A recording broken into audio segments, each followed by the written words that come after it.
Most little girls play with Barbies and plan their weddings, but not today's guest. Today, we get to meet Sharokina Pazand. From a young age, she knew she wanted to be an entrepreneur.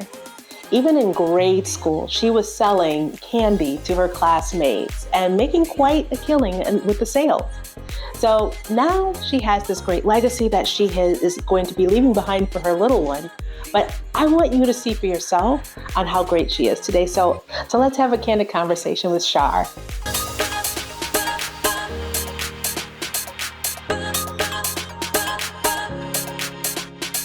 Welcome to HERstory Unveiled, a celebration of bold, fearless women shaping the world of business and causes. This is where resilience meets success. And every story is a testament to the power of perseverance. From overcoming obstacles to redefining industries, these women are paving the way for the next generation. Their journeys inspire, their voices empower, and their impact is undeniable. This isn't just a show. It's a legacy in the making. A celebration of resilience and impact. A stage for unstoppable women. It's empowerment in motion. A catalyst for inspiration. This is her story in the making. Her story starts now.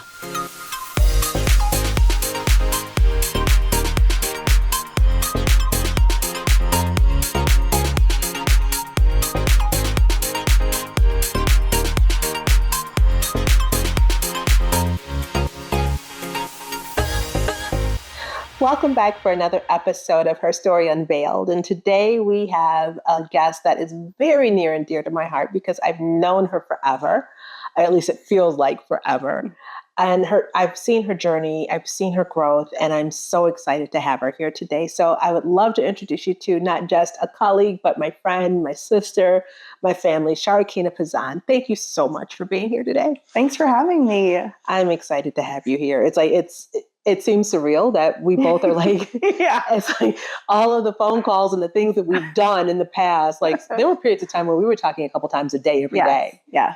So to see your journey and I've known you since you were 23, right? When you first started the wedding. The wedding planning business, Yes. when you first got started and just what our relationship evolved from. And I have to say, you are my best friend too. Yeah. So this is really cool that I'm sitting here interviewing you, and it's really exciting. So cool. So thank you. I'm like humbly blessed to have you here. Yeah. So with that being said, I am going to go ahead and jump into the questions. And my first one is, I like to hear about the origin story. I know. You already know it.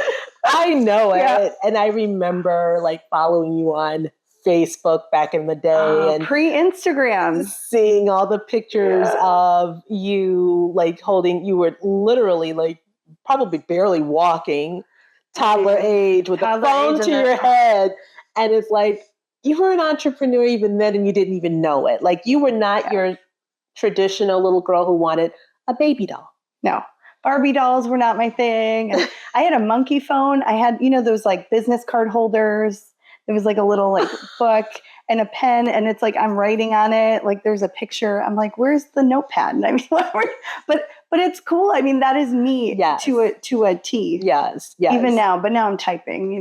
Right. We're in 2025. So. Yeah. Exactly. Now you're typing everything. No more monkey phone, but the monkey phone would have been really fun. Yeah, that would have been really cute if we had it sitting here. That would have been adorable. Yeah, we gotta get one.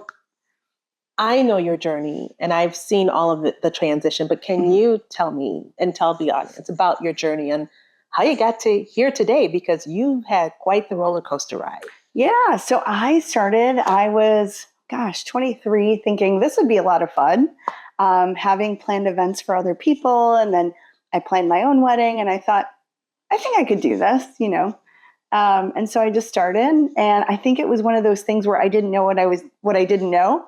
And I just started getting into it and made a lot of mistakes along the way. And it was just so much fun. I went full time in 2010 and I remember. Did it all the way up to COVID. Yeah. And then thought I was never going to go back to corporate, went back to corporate for a few years, gained some new skills, and then came back into it last year. Yeah, you even opened a co-working space. I remember that. I did 2 weeks before shelter in place. Yes. We did our ribbon cutting. And then I thought, well, can't do events, can't do co-working. I think we need to close this down for a little bit. Right. So that was heartbreaking. Just never thought I would come back into the entrepreneur world again. I thought, well, I did it. I was done, like that was a nice ride. Exactly. Yeah. But don't you feel though with that happening? I mean, because I was heartbroken when it happened. I remember Friday the 13th, like it was yesterday. Oh, wow. Because it was Friday the 13th. Oh my gosh, yes. That year, because you opened that Monday. You have a better memory than I do. You opened that Monday. And then Friday the 13th is when I was told I couldn't go back to work because I was back in corporate as well. Yes. All of that happened. And it's like, sometimes we look at life and it's as it's happening to us. Mm-hmm. And I think that even though it was because I watched you really struggle with that, it happened for you. Yeah. Because what's happened now, it's like, I'm looking at you now and I'm just like, holy crap. Like, so much better than I ever could have been. I look up to where you sit. Oh, I look up to where you are. So it's like I love where you are right now and just the space that you're in. So with the obstacles that you've dealt with, how did you manage that? Like, what advice can you give another woman who has had so much happen mm-hmm. and you still persevere and you push through it? That's a great thing. And I think the same of you. And so they're wonderful. You. And for me, it's all about tomorrow's another day. And so, you have a bad day. Okay. That doesn't have to mean a bad year. It doesn't mean a trajectory, like everything's horrible for a lifetime. Mm-hmm. You might have a bad day, a bad week, a bad month. But what goes down must come up, right? Things always shift. And I think, it's one of those things where it's a discipline that you have to have. Like, okay, things didn't go my way today, but I'm still going to get up and try again and make a lot of mistakes. That is the best education. You could sit in a classroom all day long and have somebody tell you what to do. But the moment you make a mistake, it's the best thing that could ever happen, because then you go, oh, yeah, I'm not going to do that anymore. Right. That's not the, pass, go, collect 200 kind of way. I got to go a different way. Right. So yeah, I mean, it's just keep going. It's almost like when they show you the, and I think you even sent me the meme once where it was like, so many memes. This is what people think it is. Yeah. And then this is what it really looks like. Oh yeah. The one with success. It's like, people think it's this, but it's like, this. Yeah. I mean, I have to say, I don't think, had I gone along the same trajectory of my business, had COVID not happened, my business would not have been the same. As it's so much better now, but I needed a shift. Right. Because had I just kept going, I wouldn't have had any outside perspective. So while I'm not happy that COVID happened, I mean, a lot of people's lives were changed and a lot of bad things happened. It gave me a different perspective and it paused my timeline, which was like, it was so wild to think about. Just so different. Right. Yeah.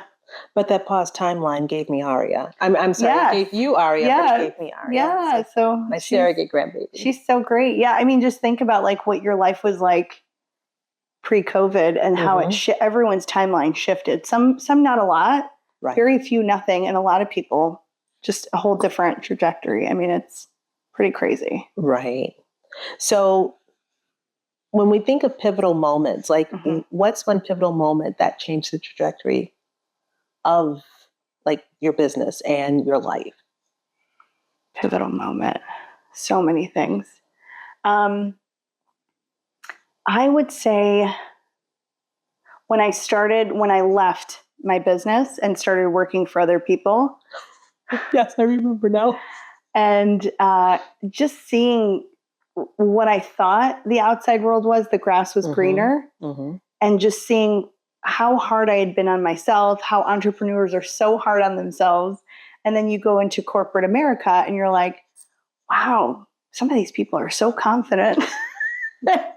and they're doing one or two jobs. I mean, they work hard, but they have one or two jobs. An entrepreneur wears a minimum of 30 hats, sometimes in one day, right? And usually in 1 week. And so we're so hard on ourselves, but then you go into a corporate job where your title is specific to what you do. Right. And they get paid whether they're confident, they show up or, with their confidence or not, and they get paid their salary. We are struggling as entrepreneurs sometimes to like get out of bed in the morning and like have to do like invoicing or things that you don't like to do, but you're your own accountant, you're your own this and that. And so the pivotal moment for me was working for other people and seeing what the other side of the spectrum was. I mean, I just remember getting the call of, and that's how you started, I don't think we were so far off. We were actually doing really good. We thought we were doing the wrong things. We didn't think we had it together. Like I could hear it in your voice on this call. And it was just like, oh my God, it was like an epiphany happened of, should I even come back to corporate because I really was doing the right thing? I was doing the right thing. And you were doing the right thing. Right. And the thing is like in corporate, you get paid to experiment. Right. In entrepreneur world, you're experimenting, but sometimes you're paying yourself. Right. And so you think like, am I doing the right thing? But somebody else is paying you on the corporate side to figure it out. And so I sat in some of these meetings, in these corporate meetings, and I thought, it's not like I didn't know anything and everybody here knows everything. We're just two different paths, right? And I was like, it wasn't so bad. Right. It's just, I wasn't wrong. And that's the thing, as I kept saying, I was so wrong. Oh my God, and it's not. It's just a different path. You're in a different room. Right. Right. So it's like entrepreneurs are so hard on themselves, don't be. Right. Yeah. So with that being said, it's like if you had to start over, even though I am an avid believer in everything that has happened to you needed to happen in order for you to be where you are. Yeah. But if you had to start over, what would you do different? I would really be more strategic about where my customers were and not advertise in places just because everyone else was doing it or that was the thing to do. So now when I started in the event industry, everybody, especially on the wedding side, I would see what everybody else was doing. Just because everyone else is doing it doesn't mean it's right. It just means that everyone's kind of following, this person seems like they know what they're doing. Let me just go ahead and do that. Versus really looking at really homing in on who my audience is, where they live, what they do. Now it's all social media and online. Right. And so figuring that out and then putting my marketing dollars and my energy like 100% towards that. That's what I would do. Yeah. That's huge. That's huge. So we've talked about the turning point, which was one of my questions and you already covered it, but key strategies for like sustaining success. Can you give one or two that if someone were looking at, okay, I know I'm struggling. I know I need to work on mindset, but what can I do like strategy wise to just keep me going until I get to just that next little nugget step? It's about having a discipline, and it doesn't have to be, you have to have like a full morning and night routine, like all these really cool people on social media. I watch them and I think, wow, like I need to be like that. But then you snap out of it. You're like, when they turn off their camera, they're probably also like eating hot Cheetos and just like watching TV. Like they take a break. Right. Yeah. But start small, like do one thing every day that is consistent and then build up your, whether it's like a relaxation practice or like a focus practice. I think turning your phone, putting it on silent, those kind of things are really big. That's like it's just like focus. Focus is this, and also focus is the simplest thing, but it's the hardest thing to do. We can't focus anymore. That is We're all on our phones. That is so true. Multitasking. Yeah. Flip the phone. Technically multitasking. You're really not. No. So my next question for you, and actually I had to put it on my notes because I wanted to make sure that I did ask you. So forgive me for looking down, but this one was really serious for me. Uh-oh. And it's like you've worked both as an entrepreneur and in the corporate world. So what is the biggest differences in how business development works in each space? Ooh, this is a good one. I can't wait to talk about this. Business development, it seems like a scary term in entrepreneur world, right? Because we already have like 30 hats that we're wearing, and then, oh wait, we're supposed to do our job and then go find new business. And it's interesting because there's this idea of inbound and outbound business development, right? Like there's inbound marketing, right? And then there's outbound.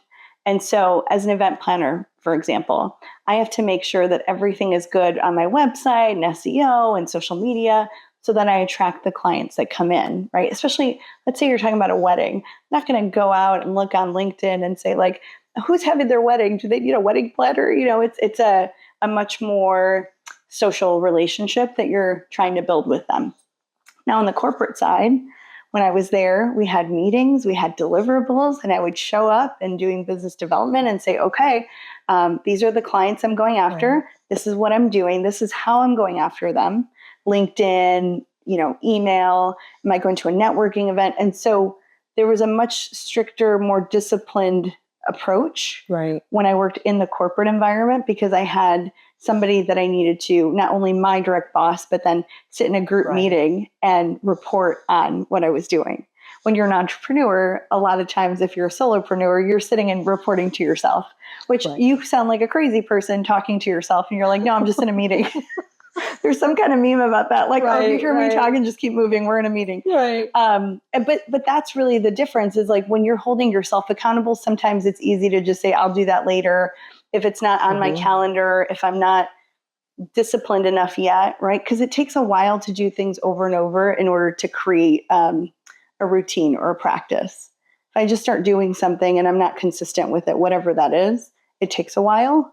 But with a business development, it's something a lot of people don't like to do because they don't like to sell. They don't like to do that part of it. Right. Really, it's building a relationship with people that need what you're selling or what you're doing. Exactly. And so I think for entrepreneurs, when they're doing business development, it's really important to put it a calendar, put it as a calendar item, like once a day, let's say 15 to 30 minutes.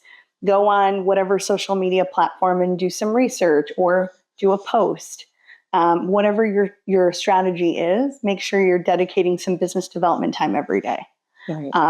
When you get to the point where you can hire out to do that, that's even better. Yeah. Very much so. Because then you can send somebody out to go do your business development while you're actually doing your craft.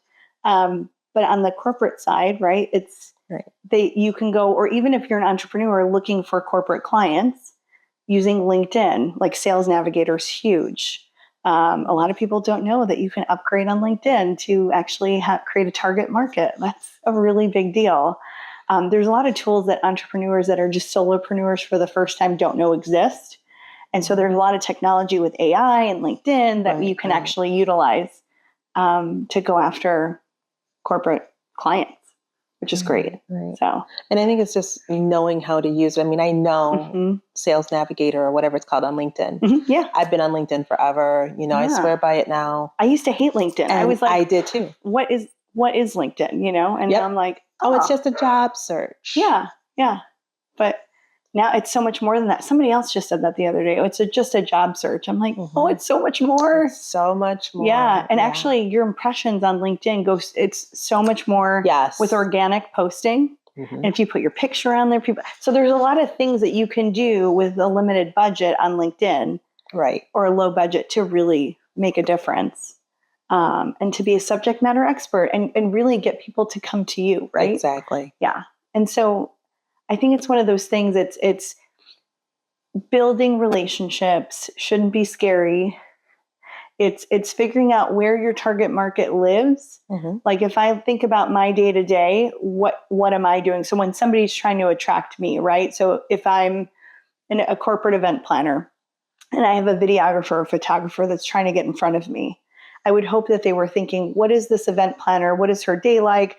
What social media platforms is she on? how can I get her attention? Right? Am I going to reach out and ask for a coffee? Am I going to say, hey, are you going to this networking event? Try to relate. So all of these things relatable to who I am and what my job is. So thinking about your ideal client, like what it is that they're doing and like what their life is like, so that it doesn't feel like it's a random like knock on your door. It feels like you're at the same party having a conversation. Exactly. And it's like our interview, it's flowing and it's fun. And that's how it should feel when you're doing biz dev. Right. So one more question before we hit our rapid fire that I do.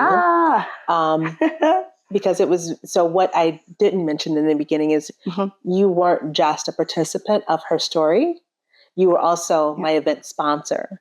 So as we talk, and I'm thinking about like biz dev, and then I'm thinking about all the things that you brought to the table that really helped to enhance the experience. But even just seeing you on that billboard, again, because of the journey that we've had, it's all so surreal in a way still. Yeah. You know, even though this is my second year doing it, but it's like, I would love to just like hear your feedback on the whole experience of it and like the expectation of what you kind of got from it, or, you know, that you had for it and what you got from it. Yeah, I think what's interesting is we were working on this whole experience together. It was born here, by the way. Yeah. Now that I think about it, oh my God, it was born in this space. Yeah. Like, hey, I've got this idea. What do you think? So now you're on the billboard. You're the sponsor, event sponsor. Like, I mean, I'm just, it's like it's coming all together. Like, oh my God, I'm almost emotional. Yeah, you were sitting at the counter. Yes. Yeah, I remember that. And then little Arya's like crawling around. Yeah, like, oh my God. Yeah. I didn't realize like until I got to LaGuardia and I saw the I Love New York sign and I took a selfie and I said, I'm here. And I thought, oh my God, like I'm here. And why am I here? I'm going to be featured with these 10 other women on this billboard. I feel so honored, and holy moly, like my face is good. Like I didn't know it was going to be on the bucket list for me. And once I got in Times Square and I was wearing the same jacket and looking up, I swear people were like, oh, is that you? Like, that's her. Is she a big deal? Like my mom thinks, my parents think I am, you know, my mom and dad.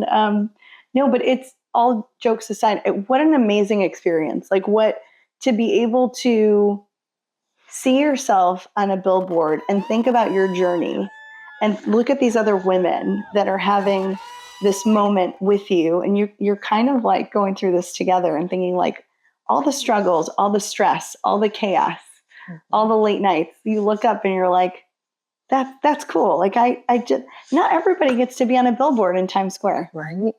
Like how many people can say they've done that? And for a reason that makes sense. Right? Like you've gone through this journey and now you're able to, this is your cool moment. Getting all of these very incredible women together in New York, one of the best cities in the world. It is pretty cool. Yeah. Yeah. What an experience. I mean, just from the time you get to the airport and you're going into the city, you see all the buildings and you think anything's possible, right? Possible woman. Yes. Anything's possible. And so you go to this photo shoot and you meet all these incredible women and you like, that's the start of this experience. And then you go to, you know, you have this whole experience and find yourself in Times Square.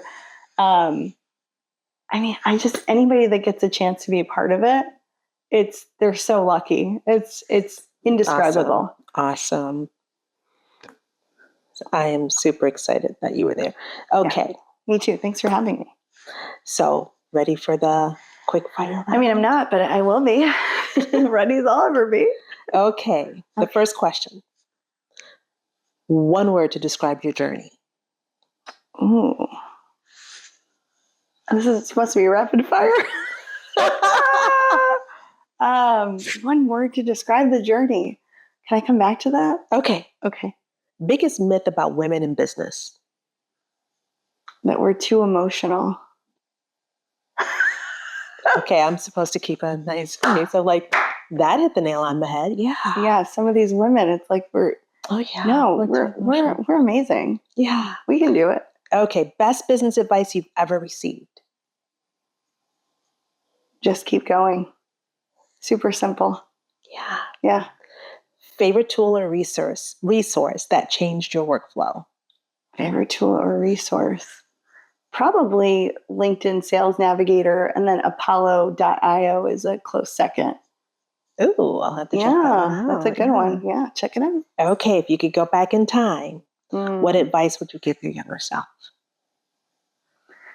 Stop freaking out. You're going to be fine. Just enjoy the ride. Like, take a minute to just breathe.